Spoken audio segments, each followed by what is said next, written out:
อูกับไอตัวมาแวะกินตำตอนกับตำทะเลให้อุกิกฟองฮานให้แม่ไปใส่สมบูรณ์พอดีมี FC มาแต่อันไทยแล้วเพื่อนที่ไปเที่ยวเพื่อนมาคนเดียวเพื่อนไปใส่สมบูรณ์แล้วเพื่อนส่วนอีแม่ส่วนสคูลสปีเนี่ยไปนำกันหลายคนเห็นอัน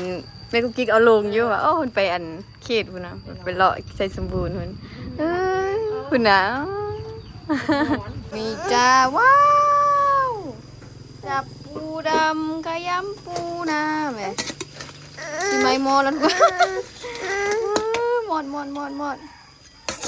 โคตรหอมเลยหิวข้าวเพิ่นกินข้าวได้แล้วหิวได้แบบนี้มันสวยนี่กินหน่อยหนึ่ง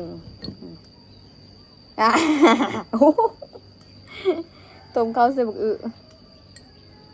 นี่แม่ต้มแซ่เดี๋ยวบุโอ้กัดบ่วงเลยปล่อยแม่สร้างแล้วเลิกกันแล้วเสียไปให้น้ำหลังเลิกครั้งเดียวเท่าใด1 ครั้งเลิกจากมือฮะเดือนหนึ่งแล้วบอกว่าสบายดีทุกคนเด้อยินดีตอนหับเขาซื้อซัมติกสาวแล้วลงซ่านเหมือนนี้ได้กระปูเมื่อวานนี้เนาะอีเมลไปซื้อไปตลาดแล้วเห็นกระปูอยู่ตลาดเพิ่นก็เลยว่าซื้อมาให้ติ๊กมาใส่ต่ำเนาะพอดีได้ทั้งหอยได้ทั้งกระปูเอามาต่ำใส่ปักตองนี่แซ่บสุดเนาะปักตองก็คือกระท้อนเนาะมากกระท้อนนะลูกกระท้อนหรือเปล่าตอนนี้กำลังสิคั่วเมื่อกี้พวกคุกกี้คุณโนก็จะมากินต่ำอยู่เนาะเดี๋ยวมีพ่อนางเฮียนมาซื้อกระเจ้าก็ออกไปโรงเรียนแหละตอนนี้กระเจ้าพักเที่ยงแล้วก็มาซื้อมาอุดหนุนมาซื้อแวงกินต่ำตอนนี้ก็เสียนมาคั่วกระปูไว้เนาะคั่วกระปูไว้ใส่ต่ำมีทางหัวหอยแล้วก็กระปูนำต่ำใส่มักต้องนี่รู้สึกว่าเป็นอีกอย่างที่เข้ากันที่สุดเดี๋ยวเรากับกุ้งเนาะกุ้งฝอยนะใส่กับผักขะแยงแล้วเป็นแซ่บอ๋อดูสิมันไตออกเอาไว้ตู้เย็นเมื่อคืนนี้คิดว่ามันสิ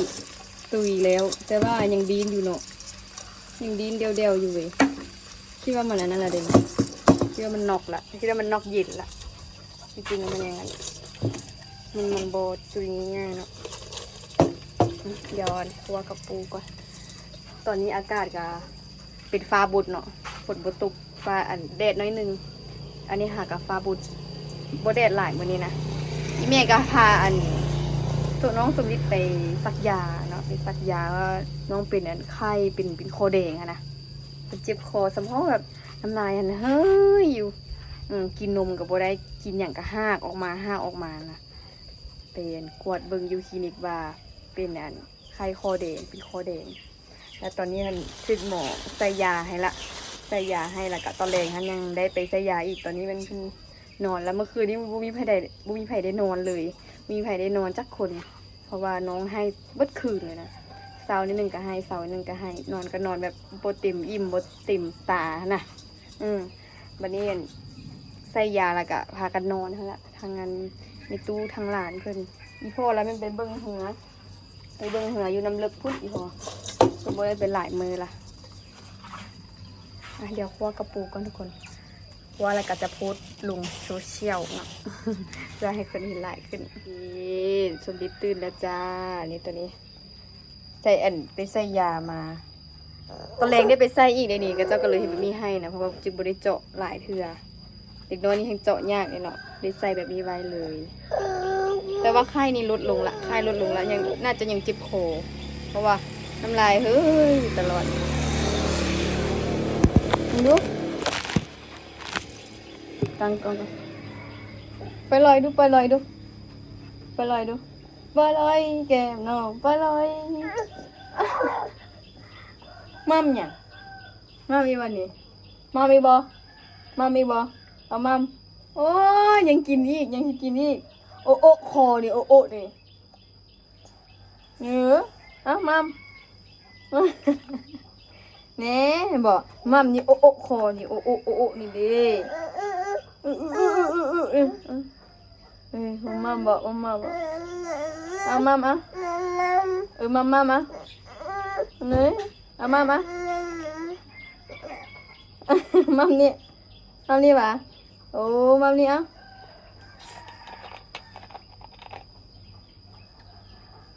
โอ้ยังสิกินอยู่เนาะโอ้หันนะยังสิกินอยู่ว่าโอ้นะฮะแล้วฮูเดียวบุไข่ฝาดเนี่ยฮูได้เลยนะไข่ฝาดแล้วเป็นอาปากที่บ่ได้โอ้คอนี่เด้เห็นบ่นี่เด้เห็นบ่นี่ใส่หยังอยู่นี่โอ้นี่บ่เด้โอ้นี่บ่ให้จับเลยแขนเพิ่นน่ะสบายดีไหมสบายดี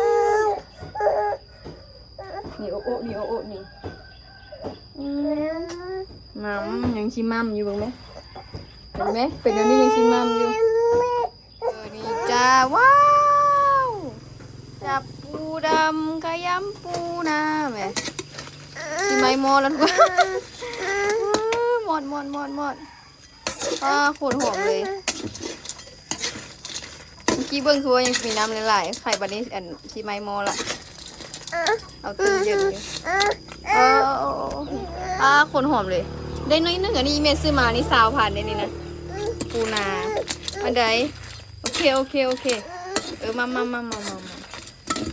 นี่เรียบร้อยเนาะจะปลามันเย็นแล้วก็เสียตาม สบายดีกูมีเวลามาเลยตอนนี้คนติ๊กอยู่ว่ามีเวลาไปเก็บเอาพักบ้งพักเลยยุ่งเงินแม่เพราะว่าสิไปเมื่อวานนี้ว่านั่งท่ากับเบอร์หนึ่งเธอมีออเดอร์นั่งท่าประมาณ5 โมงแม่ละมีมาแท้ๆคันออกไปนี่คือสิแบบเจอกันกับอันโทรมากลางทางกันได้ปะเลยบ่ได้ไปเอาออโต้ไปโรงเรียนน่ะเป็นแนวใดดีขึ้นแล้ว เป็นแนวใดยังให้บ่ให้แล้วลึกสนาวแล้วก็บ่ให้เนาะเช้านี้จะให้อยู่ตอนแรงเห็นแม่เบิ่งสักครูเบิ่งนี่เป็นสิบอกว่าแม่มาแล้วเนาะแม่มาหับแล้วดีขึ้นแล้วอย่างแต่อันนี้นี่บางคนแม่เด้บางคนแม่นี่เอ้ยมันไปแกะแขนมาละอำแขนบนเจ็บผุนฟาดแล้วก็ให้วันนั้นถึงบ้ามันจะแกะดิอูกะไอตัวมาแวะกินตำตอนกับตำทะเลให้อูกินข้าวฮานให้แม่ไปใส่สมบูรณ์พอดีมี FC มาแต่อันไทยแล้วเพื่อนสิไปเที่ยวเพื่อนมาคนเดียวเพื่อนไปใส่สมบูรณ์แล้วเพื่อนส่วนอีแม่ส่วนสคูลสปีนไปทำกันหลายคนเห็นอันแม่กุ๊กกิ๊กเอาลงอยู่ว่าโอ้คุณไปอันเขตคุณนะไปเลาะใส่สมบูรณ์คุณนะ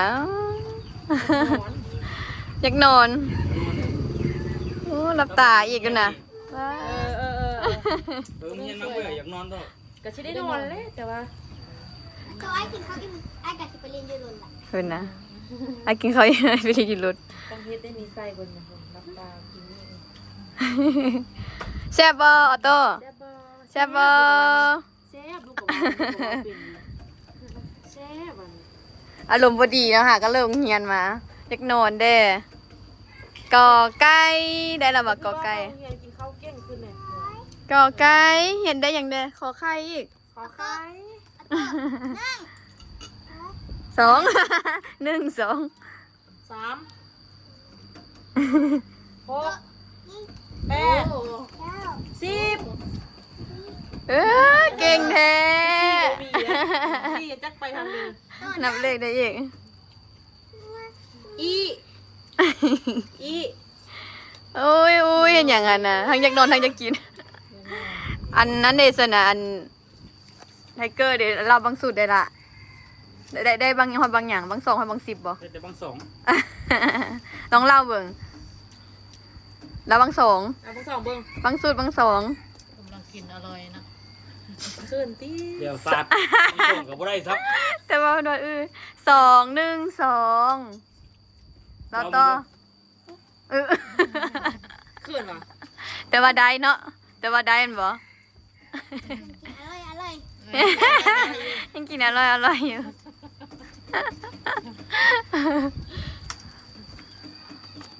ว้าโธ่เต้นบ่เกินวันเต้นผมเก่งเนาะวันเมื่อวานวันพุธเนาะเขาอันนั้นเอาได้ออกไปสมบูรณ์เด็กตั้งออกไปตีอยากออกไปเต้นได้เพลงทึกใจเลยเติง ไม่ให้ขนมก่อน หุ่น เมื่อวันนี้เรามีพิษอันเดียวเลย โอ้เมื่อยเองเราไม่อันเป็นไข้ คนก็เมื่อยตัวก็เมื่อย เดี๋ยวไอ้ายมาอีกเด้ชื่อจิบเบิ่งตัวหมาเลยป้ามัดเดี๋ยวอันนี้เอาอันไม่ถูกใส่ไม่ถูกมัดอีก กินไม่อู โอ้นู่น เอาลูกนี่จะเอาลูก มันกราบโอ้เด้อหุ่นเห็นไหมเห็นหมากิ๊กไหมเอาต้นได้ปะกิ๊กลูกซีนยังเต็มอยู่นั่นเต็มปากอยู่เนาะยังกินบ่ได้ ไปใช้ อยากเลาะอันนั้นนะตัวมาเรียตีนฮิปโปเรียตีนเนาะ ตัดเอาตัวเห็นน้ำตาลนะนี่ เห็นอย่างเกาะ น้ำสา น้ำซานไปเอาน้ำซานเหรอ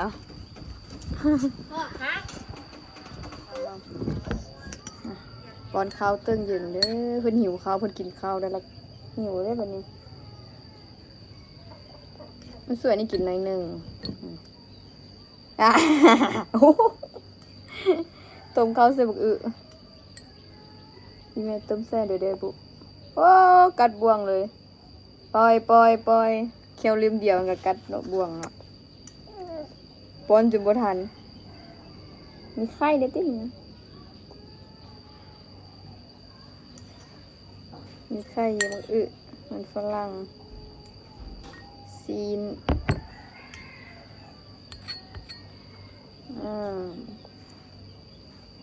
ขูดเคี้ยวเพิ่นตัวเราได้เคี้ยวเล่มเดียวหั่นนะ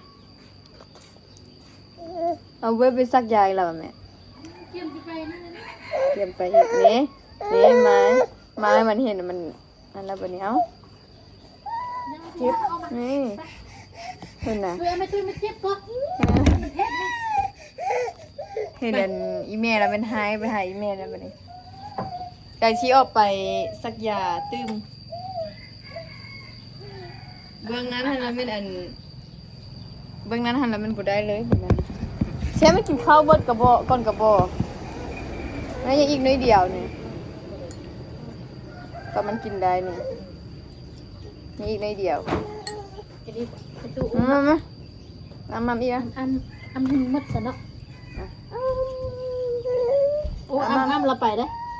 อ้ำเราไปได้อ้ำ เมื่อกี้มันหายกินข้าวอยู่เห็นอีเมลแล้วกินละ เอาไปไว้ง่วง เอาน้ำให้มันกิน อีกหน่อยหนึ่งว่าเขาเพิ่นบ่เป็นอย่างนี้สิเป็นเหลือบ้านนี่นะให้สำเร็จกับโพเขา เอากินน้ำก่อนนี่กินน้ำก่อน เลยทุกคน Happy Anniversary 6 year ตัวน้อยตู้วะซานอ้าว อันนั้นว่าบักตูน่ะ อันนั้นบักดีโดอ้าวหักกระสั่งวะอีสาเดอันของขวัญอันวันครบรอบ6 ปีวะซานอ้าว เลิกกันแล้วก็เลยว่าเฮ็ดให้ เอาสิเลิกกันแล้วมาเฮ็ดให้เอาคือว่าอัน เอามันเสียบอันนี้ วันครบรอบแต่ว่าสิเลิกกันวันนี้เอา เลิกกันแล้วแต่ว่าสร้างให้กับเราก่อนเสียบอันนี้แล้วมัน แบบสร้างแล้วเลิกกัน แล้วเสียไปให้น้ำหลัง เลิกครั้งที่เท่าใด 1ค่ะ เลิกจากมือ แล้ว ฮะ เดือนนึงแล้ว ได้เดือนหนึงแล้วบอกว่า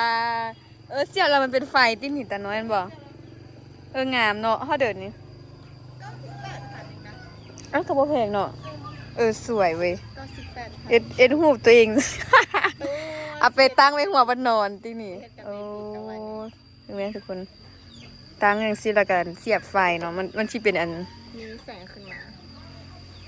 จะไปกับแสงไฟ ทาง YouTube ฮะ มีเดียว นะฮักเนาะ ไข่ที่ยักษ์ขาวเนาะ ป้าขายเครื่อง เนี่ยน้องหัวเสือตัวนี้เด้อตัวนี้จะเป็นไมตี้โลชั่นหัวเสือเร่งผิวขาว อื จะ ม บ่มีสาร หัวเสื้อเล็งผิวขาว เลย ทุกคน หัวเสื้อเล็งผิวขาวว่าซั่น แม่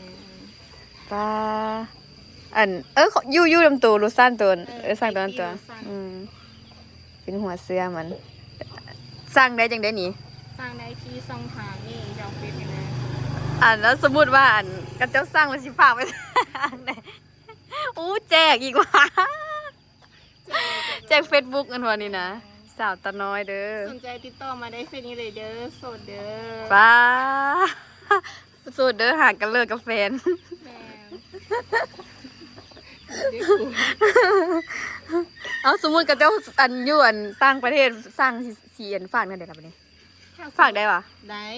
ได้ปะ ได้ โอ้ ฝากไปจีนฝากไปเวียดก็ได้ งั้นวะเอาอันฝากขนส่งอย่าง ถ้าสมมติว่าไปเวียดมันจะมีขนส่ง2 ต่อฝากไป อ่า สั่งเครื่องอยู่เวียงก่อนแล้วจึงให้เวียงฝากไปต่อ ดี ไป แล้ว เวียด มีคนฟังให้ตีอยู่เวียง เออ ให้ตัวแทนสิวะอ๋อคิดว่าทำไปฝากเอง ที่ไทยกันมีตัวแทน ก็ดึกแกงเลยโอ้ยโยดูไรดีบเนาะ เดอะแก๊ง1151 ดึกแกงอ้าวผู้ใดสนใจเพื่อนๆฝากให้ได้เด้อเนาะ จะเร็วมัน อยู่ใส่อยู่จีนอยู่เวียดอยู่แต่เขามีบ่มี FC มีคนอยู่บ่ล่ะประเทศพุ่นนะ ที่ไทยมีตัวแทนหลายอยู่ เห็นปะอยู่ไทยก็มีปะโอ้สร้างน้ำเพิ่นได้เด้อทุกคน สั่งได้เด้อ ผู้ใดอยากอุดหนุนสาวตาน้อยเนาะ อุ๊ย หา แน่ หากะอกหักเนี่ยอุดหนุนเพิ่นเด้ ผู้มีเงินเปย์ตัวเอง เห็นนะตาบังงามๆเนาะโอ้ยจักหน้อยก็อันเดี๋ยวว่าอันตอนผิดกันแล้วดึกที อุตส่าห์เอาคอมมาเลยนะที่ได้มีเลย เอาได้เห็นมันเป็นกลางหัวใจซะ เนี่ เนี่ย ย บอกรถกับอันยาแต่มันโบวิด อ้าวมันลึบอันหนังสือมันลึบเลยจังเดือแบบนี้นะเขียนได้ไหมวะมีบิ๊กให้เขียนวะเออ มันมีอ่ะ คักเนาะ คักกับแฟนไม่ให้จิคักกว่านี้ ว้าซาบโอ้ยอันแฟนใหม่อันกับคนเก่าติ คนไม่เท่านั้น ครั้งที่1,199เถอะครั้ง บอกเจ้าของดูว่าคนไม่แล้ว ผู้ใดเนาะคนใหม่นี่แหละมีแล้ววะ ยาย อาชีพไปตีดอกวันนี้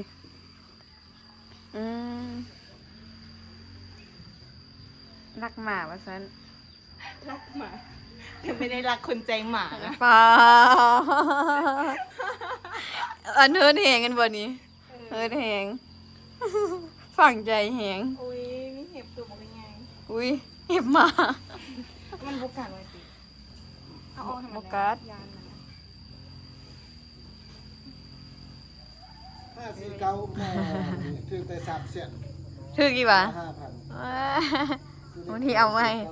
คุณนะหลังจากที่เพิ่นถือเข็มที่2มาอยากย่างกันได้แบบนี้เติงอุ่นยายทหารวะ โอ้เจ็บแอวในนี่น่ะ ปั่นยางบำบัด 549หรือจะได้2ล้าน5ตามว่า ถึกเลข2ตัวติ แล้วซื้อตัว 5,000หมดก็ได้ก่อน ถึก300,000 ต้น40ได้แล้วบ่ได้ ดีแล้วแม่ดู300,000ยังได้กำไรอะเด่นนะ มื้อนั้นซื้ออัน796มันออก996โอ้ยได้แต่3เสียน มื้อนี้เด้เอาเลขกันเด้อมื้อนี้ ต้องว่านี่ คุณ ฝันเพิ่นเสีย นึกย่าง นี่ตุ้งัวมาสนต้นไม้โอ้ยจะเอาเล็กควยว้ามางัวนี่มาสนต้นดอกพุธ ตอนมันออกเลขหวยนะ เพื่อไปเถื่อมาโอ้ยยังไอ้กูฮักของกูได้ล่ะตัวงัวน่ะ เก่ามันจะซื้อ โอ้กูฮู้ในนี่งัวก็บ่ใหญ่บ่น้อยงัวเครื่องกลางน่ะกูนี่กูแบยมันตัวละแสนอยู่เส้นแล้วก็เร็วน่ะ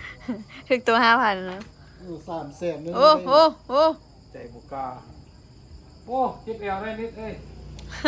ได้กูได้ ถึกเข็ม2แล้วอยากย่างอะไรแบบนี้นะ เจ็บแอว สวยนี่แล้ววับไฮแอลอยู่ เฮ้ย 4 พยางคือ4 พยาง ไปเก่ง เก่งเลย ยานเนี่ยหัน เก่งเลยกินตาย านอีกเก่ง กินตาแบบเป้าป่าใช่ครับเก่งเก่ง เก่งที่ใส่โต๊ะเติง เก่งอยู่ใส่โอ้บ่ออกบ่แล้ว ออกฮัดลายยัน ใส่เก่งนะ เลือด การ เก่ เก่ง ง เล เลย ย เอาลูกเชิงโตมาล่ะ มืออื่นยังได้ไปใส่อีกเข็มหนึ่ง เก่งเลยเอาลิปปะ แต่สกอตพันน้อยเดียวพอจะขึ้นมือซื้อวันนั้นยังเป่งอยู่ นี่คือมันแน่นๆเขาหันมัน เอาลิปปะขาเอาลิปปะ ขาแข็งทำปุญญา อีกอันอีกเข็มหนึ่งแล้วแบบนั้น แอบว่าแกะ แต่มือเครื่องก็มืออื่น เลือกกับซี่เข็มคนว่า อ้าว เข้มเท่าไหร่ เอาซักให้มันเท่าละเข็มจี้น่ะ 1,500 ป้าอย่างอีก3-4เข็มพุ่นนะ เศร้าพันไป1,600,000ไปเมื่อกี้นี่ละ100,000 อีก4เข็มเอาซ้ำสิใส่มึงเติง